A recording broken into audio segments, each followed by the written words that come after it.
Hello students, मैं doctor निशा बंसल, सहायक आचार्य EAFM राजकीय महाविद्यालय सुमेरपुर से। आज की वीडियो में हम बात करते हैं बीकॉम प्रथम वर्ष के लिए प्रश्न पत्र प्रथम व्यावसायिक अर्थशास्त्र। आज की वीडियो में हम बात करेंगे उपयोगिता विश्लेषण। उपयोगिता विश्लेषण के अंतर्गत उपयोगिता का अर्थ एवं परिभाषा, उपयोगिता की विशेषताएं, उपयोगिता का माप और उपयोगिता के प्रकार आदि विषय पर हम चर्चा करेंगे। तो आइए स्टार्ट करते हैं।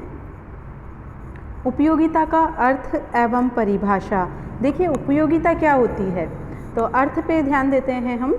उपयोगिता वस्तु या सेवा के उस गुण या शक्ति को कहते हैं जो प्रत्यक्ष या अप्रत्यक्ष रूप से मानवीय आवश्यकता की पूर्ति करती है। तो इस प्रकार से उपयोगिता किसी भी वस्तु या सेवा के अंदर विद्यमान एक ऐसा गुण है जो किसी भी मानवीय आवश्यकता की संतुष्टि करता हो या पूर्ति करता हो। अर्थात किसी भी वस्तु के उपभोग से या उपयोग से किसी भी व्यक्ति को कोई संतुष्टि मिलती है या किसी भी प्रकार से उसकी आवश्यकता की पूर्ति होती है, तो इसका तात्पर्य है कि वह वस्तु उस व्यक्ति के लिए उपयोगी है। तो यह है उपयोगिता। Professor S.E. थॉमस उपयोगिता के बारे में अपना क्या विचार प्रस्तुत करते हैं, देखते हैं हम। Professor S.E. थॉमस के अनुसार यदि कोई वस्तु मनुष्य की किसी भी शारीरिक या मानसिक आवश्यकता को संतुष्ट करती है तो अर्थशास्त्र की दृष्टि से वह वस्तु या सेवा उपयोगी है, चाहे उपभोक्ता पर उस वस्तु के उपभोग का बुरा प्रभाव पड़े और चाहे उसके उपभोग से समाज का अहित हो। तो देखिए, थॉमस महोदय क्या कहते हैं कि कोई भी वस्तु यदि किसी व्यक्ति की किसी भी आवश्यकता को संतुष्ट करती है, इसका मतलब अर्थशास्त्र में क्या हुआ, वो अर्थशास्त्र की दृष्टि से वह वस्तु उस व्यक्ति के लिए उपयोगी होगी। अब उस वस्तु का उस व्यक्ति पर क्या प्रभाव पड़ रहा है या समाज पर क्या प्रभाव पड़ता है, तो उसको अर्थशास्त्र में हम कंसिडर नहीं करते। देखिए, हमें सिर्फ संतुष्टि से मतलब है अर्थशास्त्र के अंतर्गत। तो अर्थशास्त्र में एग्जाम्पल के लिए मान लीजिए कि शराबी व्यक्ति को शराब से उपयोगिता मिलती है या उसको मानसिक संतुष्टि मिलती है, इसका मतलब शराब एक शराबी व्यक्ति के लिए उपयोगी है। हालांकि शराब का उसके शरीर पर बुरा प्रभाव पड़ता है, उसकी मानसिक स्थिति पर बुरा प्रभाव पड़े, लेकिन इससे कोई लेना देना नहीं है। समाज पर उसका बुरा प्रभाव पड़ता हो, चाहे उसके परिवार पर उसका बुरा प्रभाव पड़ रहा है, लेकिन इन चीज़ों से अर्थशास्त्र के अंतर्गत इन चीज़ों को कंसिडर नहीं किया जाता। इसके अंतर्गत सिर्फ ये कंसिडर किया जाएगा चूँकि किसी भी पेय पदार्थ से उसकी मानसिक संतुष्टि होती है, उसे संतुष्टि मिल रही है, आवश्यकता की पूर्ति होती है, इसका मतलब उस वस्तु में उस व्यक्ति के लिए, पर्टिकुलर जो भी व्यक्ति सेवन करता है उसके लिए उपयोगिता विद्यमान है। तो यही बात यहाँ पर थॉमस महोदय भी बताना चाह रहे हैं। तो नेक्स्ट हम देखते हैं उपयोगिता की विशेषताएं। उपयोगिता की क्या विशेषताएं हैं, तो फर्स्ट देखिए, यह एक मनोवैज्ञानिक धारणा है। It is a psychological concept यानी कि उपयोगिता केवल एक मनोवैज्ञानिक धारणा है जिसे हम अनुभव कर सकते हैं। उपयोगिता को वास्तव में ना तो हम देख सकते हैं और ना छू सकते हैं। खाना खाने से, रोटी खाने से हमारी भूख संतुष्ट हो जाएगी, तो हम उसे सिर्फ महसूस कर सकते हैं कि हाँ, रोटी को खाने से हमारी भूख मिट गई है, लेकिन हम उसे ना तो उस भूख को देख भी नहीं सकते हैं और छू भी नहीं सकते हैं, सिर्फ अनुभव कर सकते हैं। तो इस प्रकार से उपयोगिता केवल एक मनोवैज्ञानिक धारणा है, साइकोलॉजिकल कॉन्सेप्ट है सिर्फ। नेक्स्ट देखिए, उपयोगिता सापेक्षिक होती है। Utility is a relative term. देखिए, सापेक्षिक किस अर्थ में होती है, उपयोगिता समय, स्थान और परिस्थिति के अनुसार या व्यक्ति के अनुसार बदल जाती है। प्रत्येक व्यक्ति के लिए सभी वस्तुएं उपयोगी हो ये आवश्यक नहीं है कि कोई वस्तु किसी व्यक्ति विशेष के लिए उपयोगी हो सकती है, किसी स्थान विशेष के लिए उपयोगी हो सकती है, किसी समय विशेष पर उपयोगी हो सकती है। तो इस प्रकार से उपयोगिता एक रिलेटिव टर्म है जो समय के अनुसार बदल सकती है। देखिए, जब गर्मी का मौसम है तो उस समय ठंडे पेय पदार्थ बहुत ज़्यादा उपयोगी हो जाते हैं, जबकि वही ठंडे पेय पदार्थ सर्दी के मौसम में उनकी उपयोगिता समाप्त हो जाती है। तो इस प्रकार से मौसम यानी कि समय पर डिपेंड हो गया, समय के अनुसार उपयोगिता चेंज हो गई। गर्म कपड़े हो गए, सर्दी में उपयोगी हैं, लेकिन गर्मी में उनकी उपयोगिता समाप्त हो जाती है। तो इस प्रकार से एक रिलेटिव टर्म है, परिस्थितियों के अनुसार ये चेंज हो जाएगी, मनुष्य के अनुसार ये चेंज हो जाएगी। कोई भी किसी भी मेडिसिन किसी पर्टिकुलर व्यक्ति के लिए उपयोगी हो सकती है, उससे उसकी किसी भी प्रकार की बीमारी ठीक हो जाए, लेकिन वही मेडिसिन परिवार के सारे ही सदस्यों के लिए वही महत्व रखे ये आवश्यक नहीं है। तो एक व्यक्ति विशेष के अकॉर्डिंग उसका चेंज हो जाता है। नेक्स्ट देखिए, उपयोगिता को मापा जा सकता है, यानी कि यूटिलिटी इज़ मेजरेबल। उपयोगिता को हम माप सकते हैं, किस आधार पर माप सकते हैं? मुद्रा रूपी पैमाने के आधार पर। एक व्यक्ति किसी वस्तु के लिए जितना ज़्यादा पैसा देने के लिए तैयार है, इसका मतलब उस वस्तु में उस व्यक्ति के लिए उतनी ज़्यादा उपयोगिता विद्यमान है। और जो व्यक्ति किसी भी वस्तु के लिए कितनी मुद्रा देगा, ये उसकी उपयोगिता पर निर्भर करेगी। तो इस प्रकार से कहने का तात्पर्य ये हुआ कि उपयोगिता को हम मुद्रा रूपी पैमाने से माप सकते हैं। नेक्स्ट देखिए, उपयोगिता वस्तुगत ना होकर व्यक्तिगत होती है। Utility is subjective not objective, यानी कि उपयोगिता वस्तु में विद्यमान नहीं है बल्कि व्यक्तिगत है, एक व्यक्ति विशेष के अनुभव पर या भाव पर निर्भर करती है, किसी वस्तु में नहीं। यानी कि किसी भी वस्तु, कोई भी वस्तु किसी व्यक्ति के लिए यदि उसकी आवश्यकता को संतुष्ट करती है तो वो व्यक्तिगत है, ना कि वस्तुगत। मान लीजिए कि आप फर्स्ट ईयर में हैं, तो इस समय पर 12th की बुक ले लें या सेकेंड ईयर की बुक ले लें, वो आपके लिए उपयोगी नहीं है, आपके लिए उपयोगी है फर्स्ट ईयर की बुक। तो इस प्रकार से ये वस्तुगत ना होकर व्यक्तिगत है, जबकि सेकेंड ईयर के स्टूडेंट के लिए सेकेंड ईयर की बुक उपयोगी है।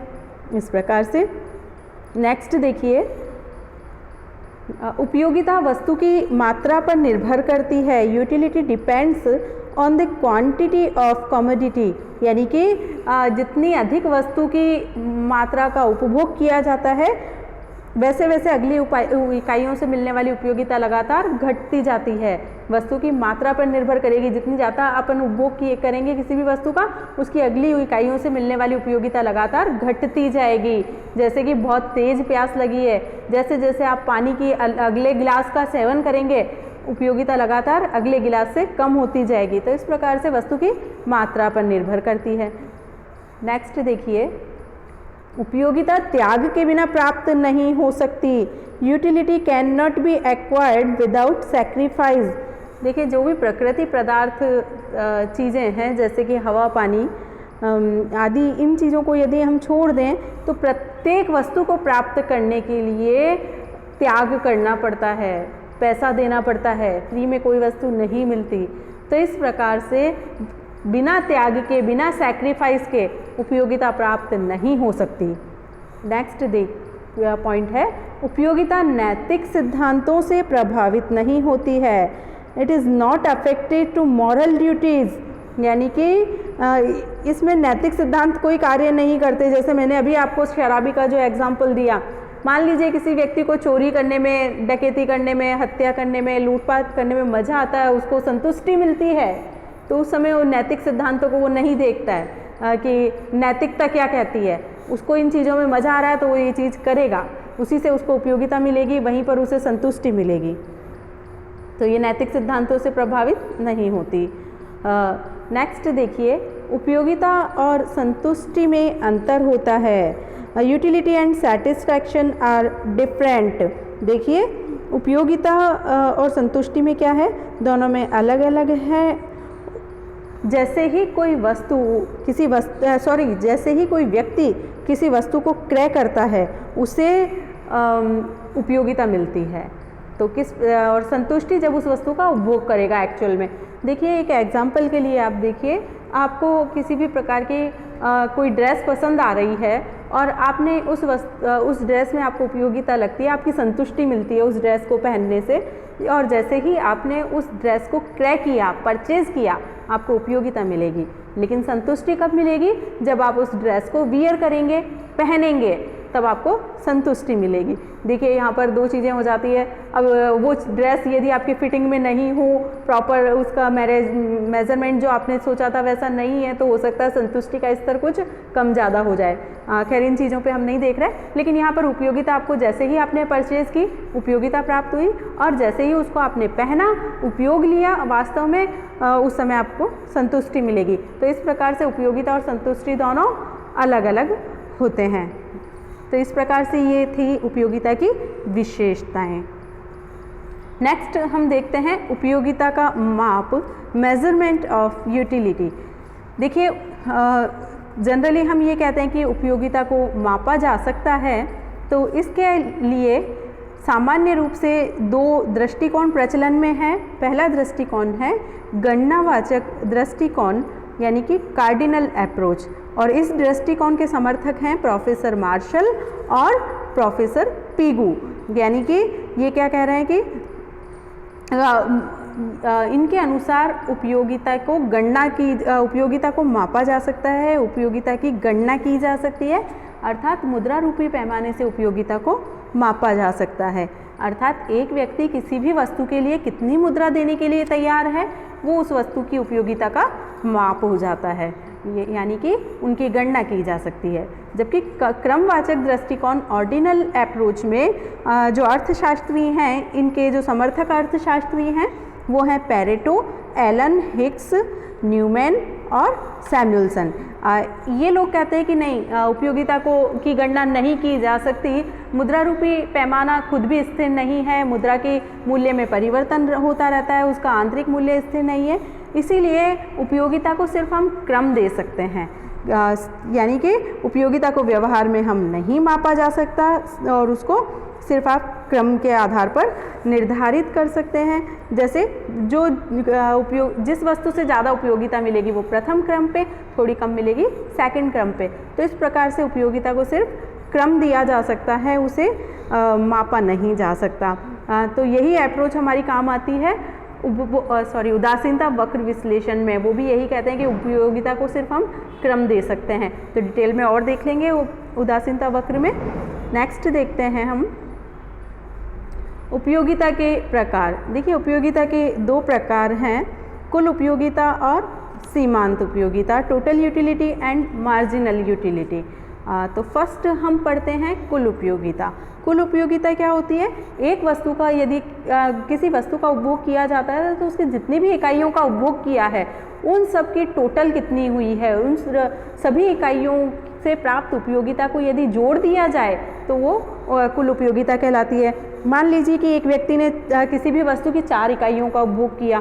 पहली इकाई से मान लें हम उसे मिली है 10 उपयोगिता, दूसरी से मिली है उसे 8 उपयोगिता, तीसरी से मिली है 6 और चौथी से 4। तो अब आप देखिए कुल उपयोगिता कितनी हुई, 10 + 8 + 6 + 4 यानी कि 28। कुल उपयोगिता कितनी मिली उसे? 28। तो इस प्रकार से ये है कुल उपयोगिता, यानी कि एक वस्तु का उपभोग करने पर देखते हैं किसी वस्तु या सेवा की निश्चित मात्रा के उपभोग से प्राप्त कुल संतुष्टि को कुल उपयोगिता कहते हैं। अर्थात जितनी भी इकाइयों का उसने उपभोग किया है उन सब से उसे कितनी कितनी संतुष्टि मिली, यदि उन सबको टोटल कर दिया जाए, ऐड कर दिया जाए या जोड़ दिया जाए तो जो भी रिजल्ट आएगा वो क्या कहलाएगा? उस वस्तु की कुल उपयोगिता कहलाएगी। देखिए प्रोफेसर लेफ्टविच इस बारे में क्या मत प्रकट करते हैं। प्रोफेसर लेफ्टविच के अनुसार कुल उपयोगिता एक वस्तु के विभिन्न मात्राओं के उपभोग से प्राप्त होने वाली कुल संतुष्टि है। यानी कि एक वस्तु की जितनी भी मात्राओं का उपभोग किसी व्यक्ति ने किया है उन सब से टोटल कितनी संतुष्टि मिली है वो क्या कहलाएगी? उस वस्तु की कुल उपयोगिता कहलाएगी। यानी कि वही बात है, विभिन्न मात्राओं से जो भी उसे उपयोगिता मिली है उन सब का टोटल किया जाएगा, उन सब की माप ही कुल उपयोगिता कहलाती है। तो इस प्रकार से ये पहला प्रकार था कुल उपयोगिता। नेक्स्ट हम देखते हैं अगला प्रकार सीमांत उपयोगिता, मार्जिनल यूटिलिटी। इस टॉपिक को हम डिटेल में पढ़ेंगे अगली वीडियो में, लेकिन यहाँ मैं आपको स्टार्टिंग बताती हूँ सीमांत उपयोगिता क्या होता है। इसे मार्जिनल यूटिलिटी भी कहा जाता है। अर्थात किसी भी वस्तु की अंतिम इकाई के उपभोग से कुल उपयोगिता में होने वाली वृद्धि सीमांत उपयोगिता कहलाती है। या हम ये कह सकते हैं कि अंतिम इकाई से जो उपयोगिता मिली है वही क्या कहलाती है, सीमांत उपयोगिता। यानी कि सीमांत का मतलब है अंत वाली इकाई से जो भी उपयोगिता मिली वही सीमांत उपयोगिता कहलाती है। तो देखिए इसमें जैसे मैंने आपको एग्जाम्पल बताया था अभी, कुल उपयोगिता के अंतर्गत पहली इकाई से 10 उपयोगिता मिली, दूसरी इकाई से 8 मिली, तीसरी इकाई से 6 मिलती है और चौथी इकाई से 4 के बराबर उपयोगिता मिली है। तो यहाँ पर यदि देखिए टोटल यूटिलिटी की बात करें तो मैंने आपको बता दिया था 10 + 8 + 6 + 4 यानी कि 28 कुल उपयोगिता थी। लेकिन यहाँ पर अंतिम इकाई जो उसने उपभोग की है उसका नंबर था 4 और उससे उपयोगिता भी कितनी मिली, 4। तो इसका मतलब जो अंतिम इकाई की उपयोगिता थी वो कहलाएगी सीमांत उपयोगिता। और यहाँ पर इस एग्जाम्पल जो मैंने आपको दिया अभी, इसमें सीमांत उपयोगिता कितनी रहती है, 4। तो इस प्रकार से ये कहलाती है सीमांत उपयोगिता।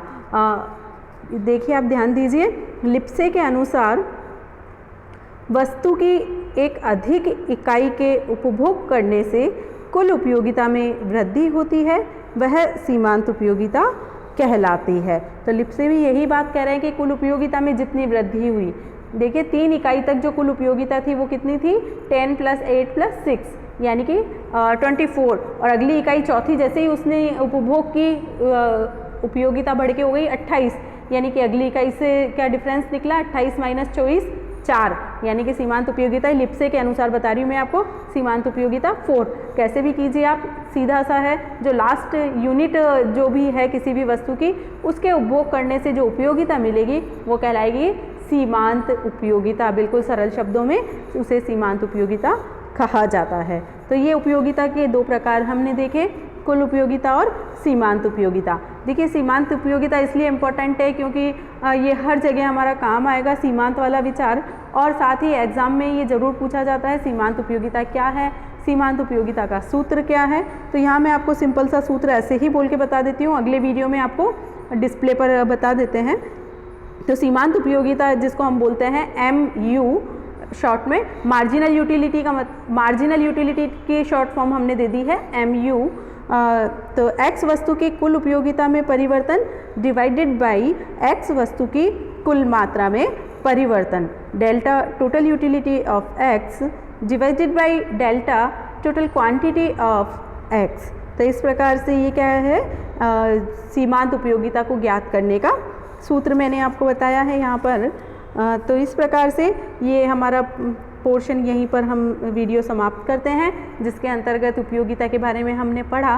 उपयोगिता का क्या विचार है, क्या आशय है, अर्थ, परिभाषा, उसके माप के दृष्टिकोण, उपयोगिता की विशेषताएं और उपयोगिता के प्रकार। इसी टॉपिक को अगले वीडियो में हम कंटिन्यू रखेंगे। तब तक के लिए थैंक यू वेरी मच।